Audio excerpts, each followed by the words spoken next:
Don't follow me. Town is that way. No!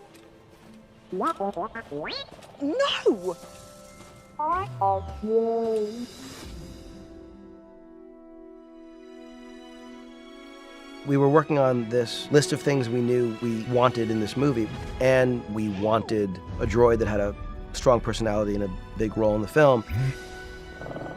We had to be very careful that we designed and constructed and brought BB-8 to life in a very sensitive way. R2 and 3PO are such classic characters. This droid, it needed to look and feel very different, and yet needed to be in the family of what Star Wars does.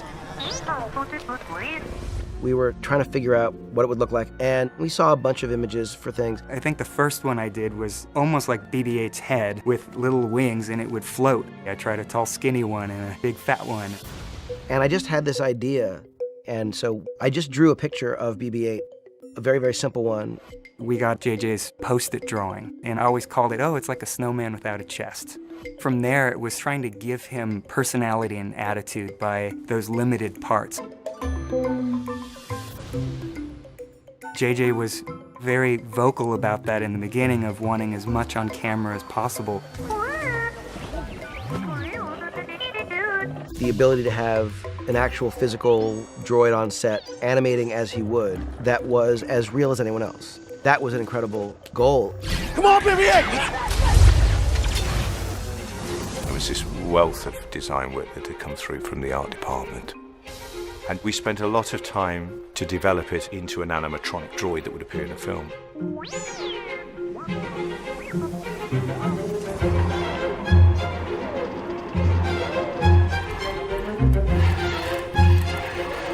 So it's just an evolutionary process to go through and figure out what works best, what's feasible, and what's just crazy, mad.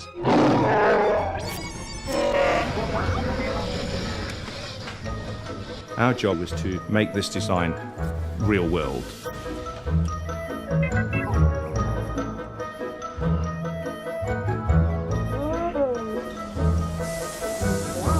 BB-8's face was a very, very difficult thing to get right, the proportions, the placement of parts. Turning that into a practical puppet was something that we could use, and was probably the most advanced thing that we've ever done, to be honest.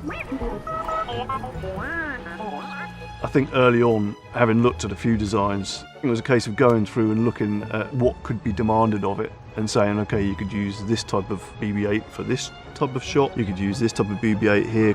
There was many iterations of BB-8. There's the puppeteered version. Brian has control of most of the movements.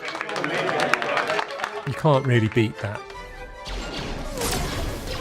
BB-8 has been, without a doubt, the most physically demanding role I've done as far as puppetry is concerned. If I want to make BB-8 go forwards, I push him. Okay, action, Brian, push him in. Then there's the two trikes. The trikes are incredibly difficult to drive. It's a really weird, wacky drive system. It was hard, but actually I really enjoyed it. And the flashing voice light. Sometimes I look after the head movement as well. Left and right, back and forth, depending on which version we're using. We go through it together. We're a team. And then there's the one called the Wiggler.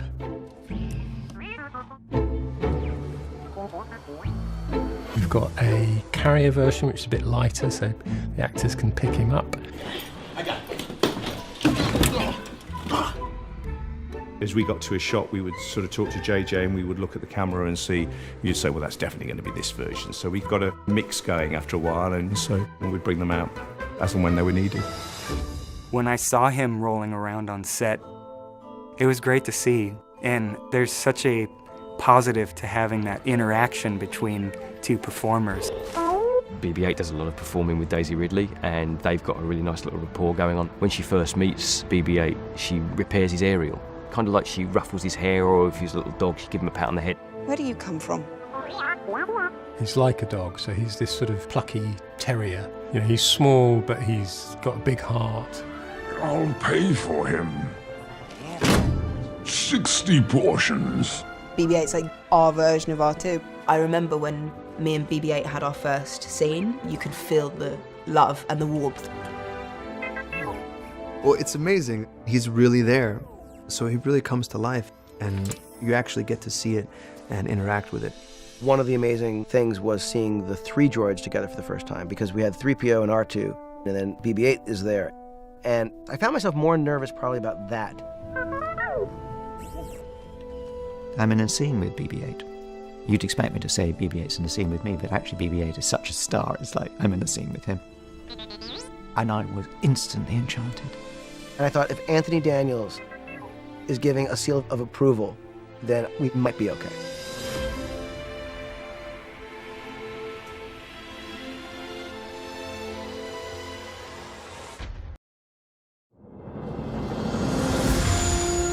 The Force.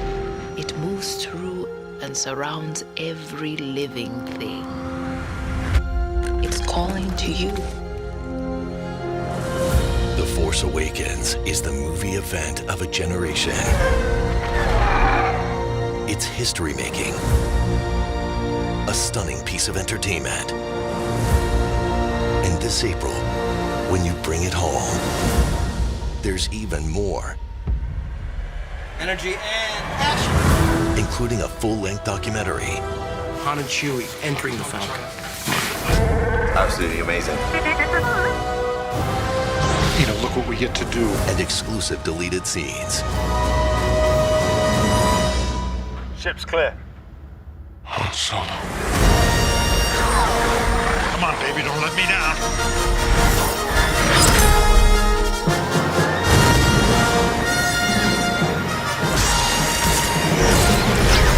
Star Wars: The Force Awakens on digital April 1st and Blu-ray April 5th.